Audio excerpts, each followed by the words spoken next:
What's up, Dev Nation? Back again to discuss Lauri. So this video is intended for positive thinking people only. People who want to be excited by the prospect of pursuing Lauri Markkanen to become a Warrior. And I'm going to go through the cap sheet analysis, and we're going to talk about why this is a very realistic opportunity for the Warriors, despite what Ainge may or may not be asking for in the trade. And we're going to just keep going with our enthusiasm for this because, as you'll see from my analysis here, that's more cap sheet based. The Warriors really have no choice. And I want to start out with factual evidence that the target salary for Lauri Markkanen isn't actually his current salary. His current salary, as you can see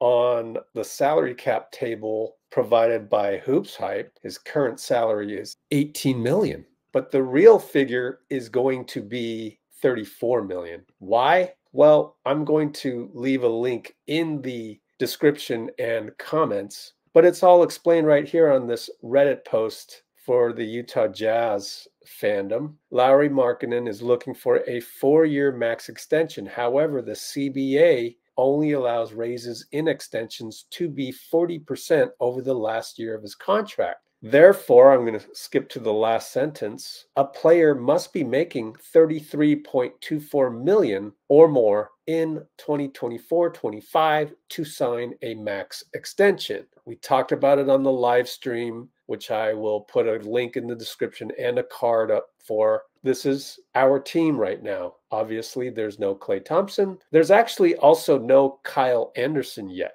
So keep that in mind. But I think that's just a transactional thing that will happen soon. But it's definitely happening because Slow-Mo already posted on Instagram a couple stories where it appears he's pretty excited about joining the Warriors. Now, these are different tabs that I've been working on. You can see my MLE idea, which I will provide a link for from a couple weeks ago. Perhaps Buddy Hield would be right here above the 12 million of D'Anthony Melton. So for now, I've got no Buddy Hield. It's just a veteran's minimum. And I can't put 0 here because, as you know by now, we are hard capped at the first apron. So you might as well fill in the numbers for the veterans minimums. Now, we could possibly sign a guy here, maybe that's Quinten Post, and pay him less than the veteran minimum cap hold, which would be like Trayce Jackson-Davis, Santos. Actually, Trayce made 1.1 million last year, so you figure Post is going to make that, but we don't need to plug him in just yet. So I'm going to go step by step on how to get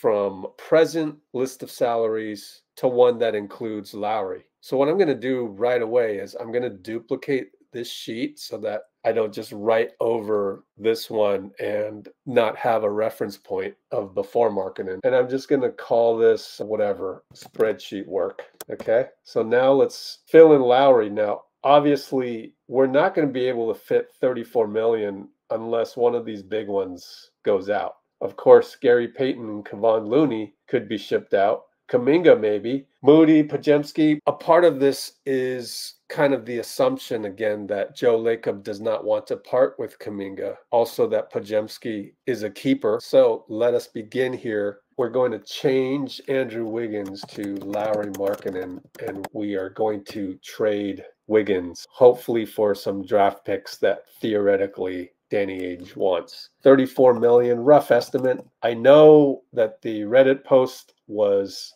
33 million something, but I'm just going to round up just to give us a little buffer room. It's just a few $100,000 anyways. And that's basically it, guys. Where are we with this? Well, it just so happens we're under the first apron. So if we add Lauri Markkanen at that target value of 34 million, now sending Wiggins out and the remaining 7 million traded player exception, that would have to be arranged as well. But if you add the $7 million exception to Wiggins' salary, it happens to be very close to Markkanen's target renegotiated contract value of 34 million, as we discussed. So we're below the first apron where we're hard capped at. Perfect. So that's where we're at with Lauri, but no Buddy Hield. All right, but Buddy Hield is in the trade rumors. So what are we doing there? We'd have to add Buddy Hield, and we'd have to figure out just how much to pay him. So let's continue this spreadsheet work, but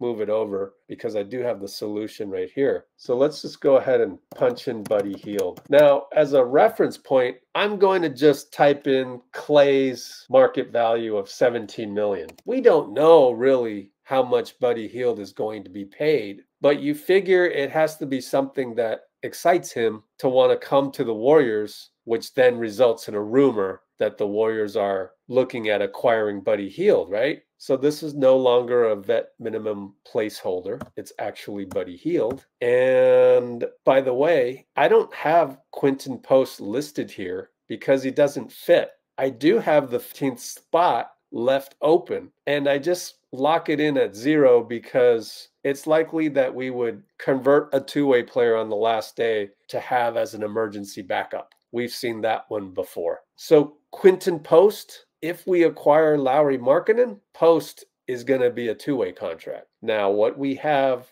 down here is that we are actually past the first apron by 14 million at this point. That means we could either pay Buddy Hield 3 million to fit on our team. He's not accepting 3 million to come to the Warriors, right? So that means we have to trade out Gary Payton, and in this case, Kevon Looney, because neither one of their contracts alone will hit the 14 million that we're over the first apron right now. And this really should be red, but I didn't really know how to do it. I'm not the best spreadsheet guy. Of course, we could pay Buddy Hield lower than that. So I wonder what that number is. But the first thing we need to do is get off of Gary Payton's contract and Kevon Looney's contract. So what we do here, and maybe in that case, Quinten Post takes Kevon's spot. So let's do Quinten Post. And let's pay him what Trayce Jackson-Davis got paid, 1.19563. And then Gary Payton, we're going to trade him out and just stick in a veteran minimum. It's the 2 year of experience is the cap hold on veterans minimums. So we go back to the spreadsheet, 2 million. So now this is a vet min, and this is TJD, first year. And then we put veterans minimum here because we don't know what's going to be traded for Gary Payton, but we could always trade him into cap space and get second round pick or nothing cash back, and then we can go out and get a veterans minimum. And now we are 225,000 above the first apron. I'm going to say that's close enough because we actually overestimated Lauri Markkanen, 33.24. We can actually put in 33,240,000, and that gets us below the first apron. Now, this saves us Moses Moody. He would be the next logical guy to be out. In fact, if Buddy Hield comes in, would Moses Moody's agent, Rich Paul, like that or not long-term for his client? Probably not, but we'll see. So in this scenario, we actually don't lose Moody. I did a scenario where we do lose Moody, and it ended up where we could pay Buddy Hield like up to 20 million if we really wanted to. So that's kind of what the spreadsheet work does. And it kind of tells you what the team will look like. Hopefully I didn't leave out anything major. Even if there's a mistake here somewhere, it doesn't get away from the fact that the pursuit of Lauri Markkanen is on. The main reason why is because his salary of 34 million, which then would get extended later at the max value, according to our research, would be like 46 million, which sounds about right, but it's not the same max level as, say, Jason Tatum at 60 million. It's not even like Paul George level. That is why the Warriors are pursuing Lauri Markkanen so aggressive. That's why there are certain reporters saying that. Monty Poole, for example, saying that the pursuit is aggressive. saying that the Warriors are all in. This is why they're all in. To obtain a potential franchise guy, pay him only $34 million for 1 year. There aren't many guys out there at a potential all-star level. Is so difficult in this league. You get a chance to do that, plus a guy who's 7 feet, plus a guy who can shoot the three, and a good defender, and very mobile. He fits. There's no arguing that. And it does elevate the Warriors into a championship contender, which also fits Lauri's own goals. So that's why I'm back to this spreadsheet work. And it really just tells me that the Warriors really need to get this done. If they don't, is this roster championship caliber? I think they could win a lot of games in the regular season, but especially without Klay for the gravity in the playoffs, this roster is definitely not championship caliber without Markkanen. So with this desperate situation, if you will, I think the Warriors will get it done, mainly because they have no other choice. Let's take a look at what they might be doing right now. Obviously, with our spreadsheet work, to get Lauri, you got to offload Wiggins' contract. And so what could they be offloading Wiggins' contract for? Well, Ainge probably wants draft picks. If it was anything else, I think we probably would have heard about it. Now, it could be Jonathan Kuminga involved in that, which would reduce some of the need for draft picks. But even if JK wasn't in there, and there are arguments to be made on both sides, you could still make the argument that Lacob absolutely will not trade Kuminga. And that does make sense in terms of the future of the Warriors. Like, need to keep fielding a championship caliber team, and not having Kuminga on it seems like a bit of a hole. Maybe not as big of a hole as Markkanen would be not being a Warrior, but a pretty big hole nevertheless for Kuminga not being there. So here's an example. In the Mikal Bridges trade, as you know, Brooklyn got 5 first-round picks. Does Ainge want 5? Now, Mikal Bridges, I would think, has a bit of a stronger reputation than Markkanen. I don't know for sure. Let's just say it's 4 first-round picks, which is still a lot. Well, there's the Stepien Rule in the NBA where you can't trade out consecutive years of first-round picks. Luckily, it doesn't have to be your own first-round pick. It can just be whatever first-round pick that you have. And according to Fanspo, here are the Warriors' picks coming up. We wouldn't be able to trade 25 because we traded this year's pick. So looking at 2026, which is a strong draft, not as strong as next year's draft, because Eric G., our friend at NBADraft.net, tells us the 2025 draft could have like 10 franchise players. So you look at 2026, we have a pick in the first round. 2028, yes. 2030, no. So in that process, you hope to get another first round pick back, perhaps. Now, maybe there needs to be more to that. Maybe you add Moody to that.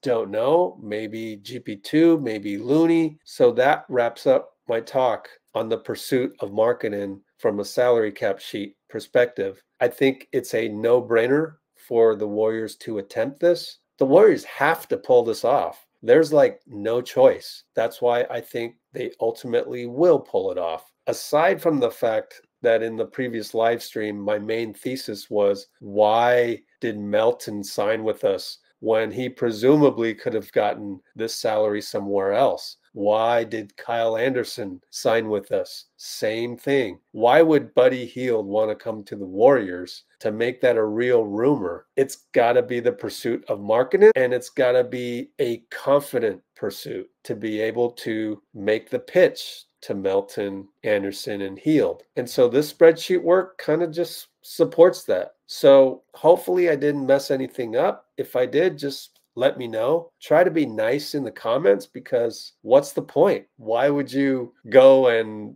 thumb type negativity? You've got to have something better to do than that. And if you disagree that we'll ever get Markkanen, it doesn't really matter. The point is the Warriors are going after him. So why would they half-ass that? If you're going to go after somebody, you give it your 110%. So that part cannot be denied. And whether or not they get Lauri, I'll tell you what, if they don't, then something interesting happened. And I just don't know that you can refute any of this. So this is all of the factual evidence to kind of let you positive thinking fans out there have the ammunition, have the reinforcement and the self-confidence to say to yourself, oh yeah, I can be excited about possibly getting Lauri Markkanen, about possibly getting him without giving up Kuminga, without giving up Podziemski. And that's all I'm here to do. So I'm just going to end it there because I did a long live stream and it's past 3 a.m. here. Let's Go Warriors, just us, Brate, and we'll see you in the next live stream. Take care, everybody.